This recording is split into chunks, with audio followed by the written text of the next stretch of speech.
Good morning guys. 27 जानेवारी 2025 आज आहे चौथा दिवस NSS कॅम्पचा. आणि आज आम्ही खूप सकाळी सकाळी उठून योगा केलेला आहे. आणि आमचा आज प्लॅन आहे की आम्ही आज उंबरखिंडीत जाणार आहोत, तिथली साफसफाई करणार आहोत. तर लेट्स सी, आता आम्ही आमच्या बसची वाट बघतोय.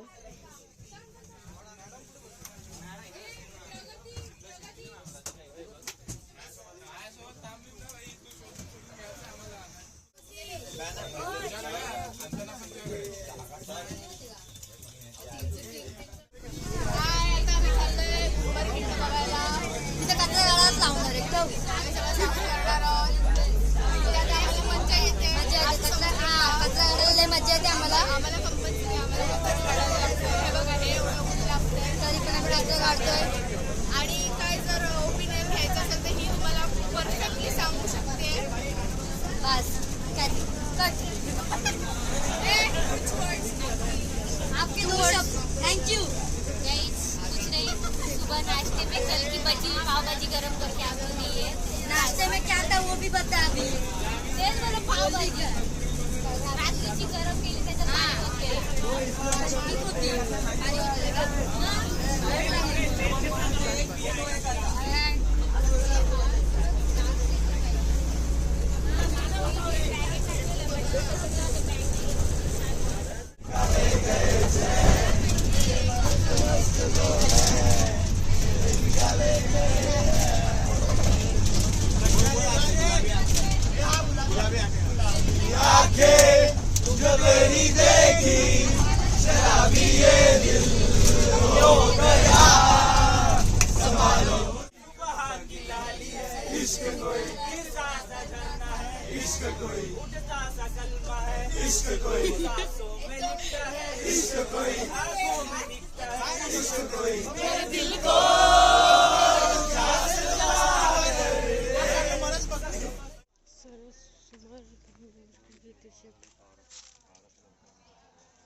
छत्रपती शिवाजी महाराज की जय.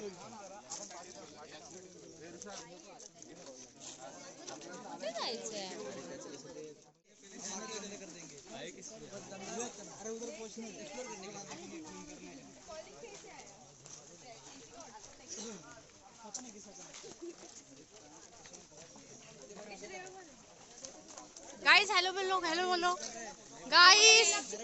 प्रणाली गाइस. आता आम्ही ट्रेक सुरू केली आहे. ट्रेक नाही बोलू शकत, हे चालायचंच आहे थोडंसं. ह्याची हिस्ट्री माहिती आहे तुला काय? हा, ते काका त्या दिवशी बोललेले की ते फक्त सैन्य लढलेले आणि सैन्यांसोबत गाववाले पण होते त्यांच्यात. एवढंच माहिती. ते काहीतरी 3000 होते अपोनंट आणि इकडं काहीतरी 200 काय 300 अपोनंट होते. सो आम्ही जेव्हा तिथे पोचलो तेव्हा ऑलरेडी एक स्कूल पिकनिक आली होती तिथे. आणि त्यांच्यासोबत एक ऑलरेडी ट्युटर होता त्या ठिकाणाचा, की त्या जागेवर काय इतिहास घडला आहे किंवा त्या जागेचा इतिहास सांगणारा एक माणूस होता. आणि त्या काळात युद्धाच्या वेळेस जे शस्त्र वापरली गेली होती त्याचा पण काही इतिहास किंवा त्याच्याबद्दल माहिती देणारा एक माणूस त्यांच्यासोबत होता ऑलरेडी. सो त्यांनी स्वतःहूनच आम्हाला इन्व्हाइट केलं की तुम्ही पण आम्हाला जॉईन होऊ शकता.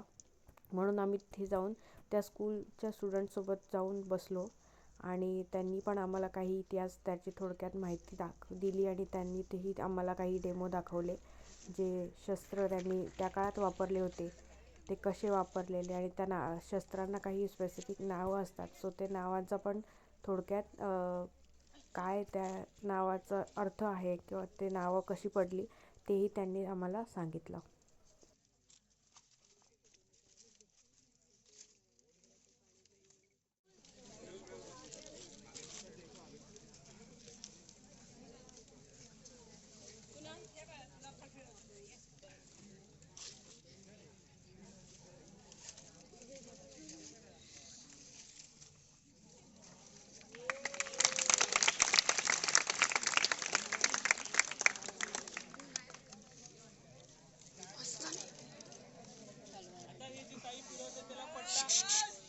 सांगता पट्टा आम्हाला. असं म्हणतात, पण काही ठिकाणी तुम्ही दांडपट्टा असा शब्द ऐकलाय. तर दांडपट्टा हा शब्द चुकीचा आहे. या शस्त्राचं नाव आहे पट्टा. आणि एका हातामध्ये स्टिक म्हणजे दांड ज्यावेळी घेतला जातं आणि दोन्ही हाताने परफॉर्म केला जातो त्यावेळी तो दांडपट्टा असा होतो. ते शस्त्र हे पट्टा आहे. तलवारीसारखंच इथं पाता असतं, फक्त त्याच्या दोन्ही बाजूला धार असते. आता हे नवीन आहेत म्हणजे आताचे वापरण्याचे पट्टे, त्यामुळे ते फ्लेक्झिबल आहेत. पण जे जुने पट्टे असायचे ते तलवारीसारखेच असायचे. ते फिरवत असताना, तलवार फिरवताना आपल्या मनगटाची मुवमेंट होत असते, रिस्ट मुवमेंट.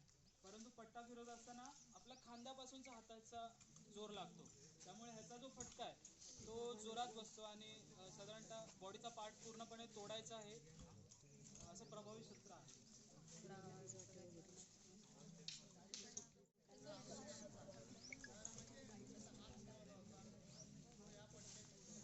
अफजल खानाच्या लढाईमध्ये जे जिवा महालांनी बडा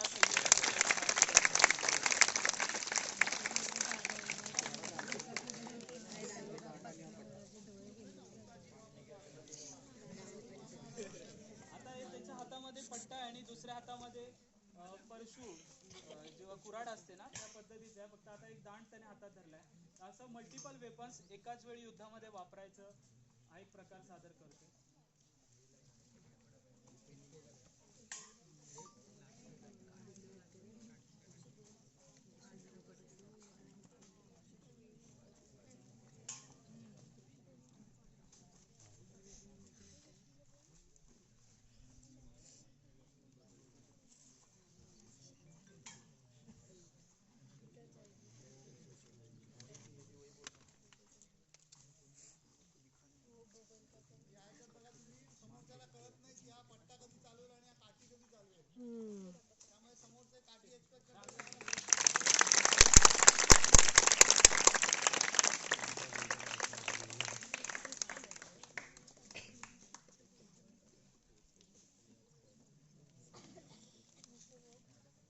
धन्यवाद. आपण शिवाजी महाराजांचा जयघोष घेऊया आणि मग आपला पुढचा कार्यक्रमाला आपण बोला. छत्रपती श्री शिवाजी महाराज की जय. धर्मवीर छत्रपती श्री संभाजी महाराज की जय. भारत माता की जय. हिंदू धर्म की जय. जय भवानी. जय शिवाजी. नमो पार्वती पतये. हर हर महादेव. महादेव. आम्ही गड्या डोंगरचं राहणार, साखर शिवाचं होणार. साखर शुभाचं होणार. आम्ही गड्या डोंगरचं राहणार. आम्ही गड्या डोंगरचं राहणार, साखर शिवाचं होणार. साखर शुभाचं होणार. निशाण भगवे भूवर फडके, निशान फडके वर फडके. शत्रूचे मग काळीज. माहिती असेल कदाचित, पण तरी पण सांगतो मी की एनएसएस बद्दल माहिती नाहीये. एनएसएस हा युनिट हा सोशल कॉज साठी काम करतो. कारण की लहानपणापासून आपल्याला सांगितलं जातं की आपण समाजाचं काहीतरी देणं लागतं. आपल्याला जन्माला आलोय तर आपल्या समाजाला काहीतरी परत द्यायचंय आणि तोच मनात एक भाव ठेवून एनएसएस ची स्थापना करण्यात आली. आणि सोशल वर्क असेल, ब्लड डोनेशन्स असतील, गड किल्ले असतील त्यांचं संवर्धन करणं असेल, जे आपले बंधू भगिनी आहेत खेड्यागावातील त्यांना मदत करणे असेल, गोरगरिबांची मदत असेल, मुलांना शिकवण्याचं काम असेल, ह्या सगळ्या गोष्टी एनएसएसच्या अंतर्गत येतात. आणि गेल्या अनेक वर्षांपासून एनएसएस VI हा उमरे गावामध्ये त्यांचं कॅम्प लावतोय. 7 दिवसाचा रेसिडेन्शियल कॅम्प असतो. या रेसिडेन्शियल कॅम्पमध्ये सगळ्यांना आम्ही मदत करतो. 7 दिवसामध्ये विविध उपक्रम याच्यामध्ये घेतली जातात. जसे वृद्धाश्रमाला भेट असेल, नशामुक्ती केंद्रावर जातो आम्ही. आणि त्यामधून खरं तर एनएसएस मधून खरं तर एक आपला जो व्यक्तिमत्व असतो तो घडत असतो. आणि आज शिवरायांच्या पदस्पर्शाने पावन झालेल्या पुण्यभूमीमध्ये आपण आलोत. आणि इथे आपण उंबरखिंडीचा इतिहास आपल्याला सरांनी सांगितलंच असेल. आणि खरं तर शिवरायांच्या बद्दल सांगायचं झालं तर आपल्याला जी स्फूर्ती मिळते, महाराष्ट्रात राहतो आपण, की राकट देशा कणकर देशा दगडांच्या देशा प्रणव माझे घ्यावे इथे महाराष्ट्र देशा. ज्या महाराष्ट्राच्या मातीमध्ये वाढलो, ज्या महाराष्ट्राच्या मातीमध्ये खेळलो बागडलो, त्या महाराष्ट्राच्या मातीचं काहीतरी देणं लागतो, या समाजाचं आपण काहीतरी देणं लागतो. आणि ते ऋण फेडण्यासाठी या ठिकाणी आम्ही आलेलो आहोत. आणि खरं तर आम्हाला पाहून खूप आनंद झाला की आमच्या अगोदरच आम्ही स्वच्छता मोहीम या ठिकाणी करणार होतो. विद्यार्थी मित्र आमचे आले आणि त्यांनी अगोदर ही स्वच्छता मोहीम फत्ते करून टाकली आणि आमचं काम सुद्धा कमी केलं. त्याबद्दल आम्ही तुमचे आभार मानतो. पण निश्चितच पुढे तुम्ही हा जो वसा आहे संवर्धनाचा किंवा दुर्ग संवर्धनाचा वसा आहे तो तुम्ही पुढे चालवाल आणि एक सुजाण नागरिक बनाल आणि देशाचा जो देशाला पुढे घेऊन जाण्यास मदत कराल याची मी आशा बाळगतो. आणि इथेच बोलून मी माझे 2 शब्द थांबवतो. सनाधीश्वर राजाधिराज श्रीमंत योगी श्री श्री श्री छत्रपती शिवाजी महाराज की जय. धर्मवीर संभाजी महाराज की जय.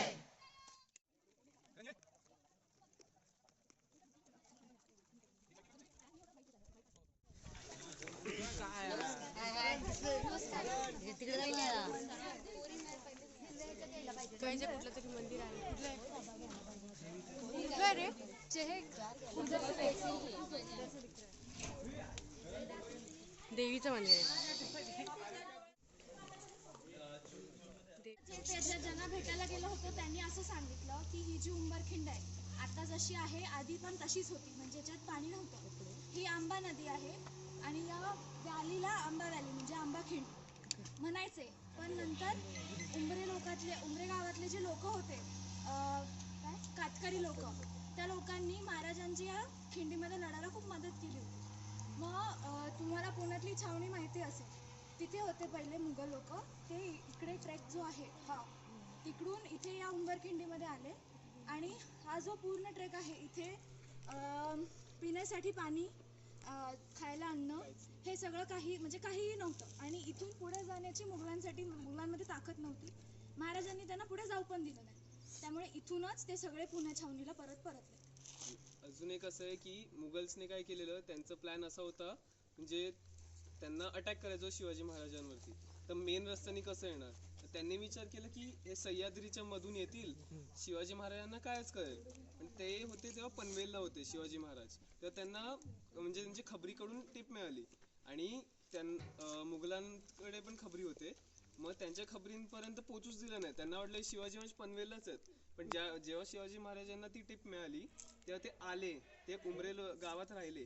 आम्ही एका मंदिरात गेलेलो, तिकडे लाईक त्यांनी एक टेम्पररी सेटलमेंट पण बनवली. तिकडे आपण दगड बघितले, पिलर्स पण होते तिकडे, त्यांच्या काळातले पिलर्स. तर तिकडे ते राहिले वगैरे. ती जी देवी आहे तिथे ती महाराजांनी स्थापित केलेली आणि आता तिचं तिथे मंदिर ते तर आम्ही त्याच्यात पण मदत केली डेव्हलप करण्यात. तर तिकडे ते राहिले, तिकडच्या लोकांना त्यांच्या मावळ्यांनी ट्रेन केलं वगैरे. तर ते सगळे इकडे जेवढे पण साईडचे डोंगर आहेत त्यांच्यावरती ते बसलेले आणि मुघलांवरती अटॅक केलं. मुघलांनी सगळे मोठे मोठे तोफ आणलेले, 30 की 50 हजारांची सेना आणलेली. आणि इकडे खायला काय नाही, प्यायला काय नाही, आणि नदी सुकली आहे, पाणी पण प्यायला काय नाही. हत्ती घोडे हे सगळं घेऊन आलेले. फक्त त्यांना सह्याद्री सोसला नाही जसं आपल्या मावळ्यांना सोसतो. आणि गनिमी कावा तर तुम्हाला माहितीच आहे, जो त्यांना नाही जमत तो आपल्याला जमतो. आपल्या महाराजांची ती खासियत आहे. आणि इकडे हे स्मारक बांधलंय कारण जी सेना आलेली ती इथपर्यंत येऊन त्यांनी गिव्हअप केलं. आणि महाराजांनी शेवटी समोर आले, त्यांनी सांगितलं तुम्ही जेवढे उरले मी तुमच्यावरती दया खातो, तुम्हाला उलटे पाऊल परत पाठवतोय. तसं झालं. तर जेवढे पण मावळे होते म्हणजे त्यांनी पण अटॅक करायचा प्रयत्न केला. मुघल लोक ते चढत होते, पण ते काय करायचे, चढणाऱ्या लोकांना बाण मारायचे, ते रोल होत खाली यायचे. तर सगळं रक्त म्हणजे म्हणतात ना ती रक्ताची नदी वाहिलेली इकडे. पाण्यापेक्षा जास्त रक्त होतं इकडे. आणि मावळ्यांच्या पेक्षा जास्त इथली जी लोक होती ना त्यांनी खूप मदत केली त्यांना. जसं पटकन न्यूज मिळाल्यावरती सगळे मावळे गोळा करून आणणं शक्य नव्हतं. त्यामुळे महाराजांनी जेवढे हातात होते तेवढे घेतले, इकडे येऊन या लोकांना ट्रेन केलं. त्या कालावधीमध्ये ट्रेन होऊन सुद्धा त्या लोकांनी इथे विजय मिळवला. आपलं जे उमरे गाव आहे त्या गावातले लोकांचे जे पूर्वज होते त्यांचं खूप यात होतं योगदान होतं.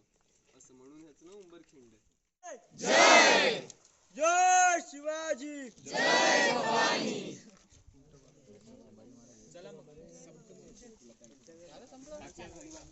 साक्षी एकदा बोल ना इथे. हे साक्षी बोल. साक्षी आवाज घुमेल बघ बरं. स्टार्ट 1 2 3. आणि जो आता ट्रेक बद्दल बोललोय ना, तो ट्रेक कसं आहे की जो रस्ता मुघलांनी फॉलो केलेला आपला ट्रेक त्याच छावणीतून येणार आहे. त्यांनी आपल्याला ऑफर दिली होती की तिथून पुणे छावणी जी होती, म्हणजे पुण्यात नाही, पुणे खूप लांब झालं, ती जी छावणी होती ती अलीकडेच होती. तर तिथून इथे ट्रेक आणायचा असं त्यांनी आपल्याला ऑफर दिला होता म्हणजे आम्ही गेलो होतो तेव्हा. पण ते काही पॉसिबल नाही आहे. आम्ही त्यांना हो म्हटलं आणि ते गेले. ते ॲक्च्युली ठाण्याचे आहेत. त्यांना आम्ही थांबा म्हटलं, ही जी माहिती आहे ना ही तुम्हाला त्यांच्याकडून कळली असती, पण त्यांना जायला मार्ग नव्हता. ते जे स्कूलचे होते ते त्यांना सोडणार होते म्हणून ते तसेच गेले. मग नेक्स्ट टाइम जर तुम्हाला इच्छा असेल त्यांना भेटायची तर आम्ही नंबर घेतलाय, तुम्ही त्यांना कॉन्टॅक्ट करा. आणि आता NSS कॅम्पच्या पोरांना तर ट्रेक करणं पॉसिबल नाही आहे. आम्ही मॅमशी बोलून बघू, पण त्यांना कन्सिडर करूच नका. तुम्हाला कधी जर तुम्हाला इच्छा असेल पर्सनली ट्रेकला जायची तर तुम्ही त्यांना कॉन्टॅक्ट करा. प्रौढ प्रताप पुरंदर सिंहासनाधीश्वर राजाधिराज श्रीमंत योगी श्री श्री श्री छत्रपती शिवाजी महाराज की जय धर्मवीर संभाजी महाराज की जय हर महादेव जय भवानी जय शिवाजी. वाव मस्त. खूप छान म्हणतो. तुमचं बघा कसं काढलं आलं A to Z फोटो काढलं.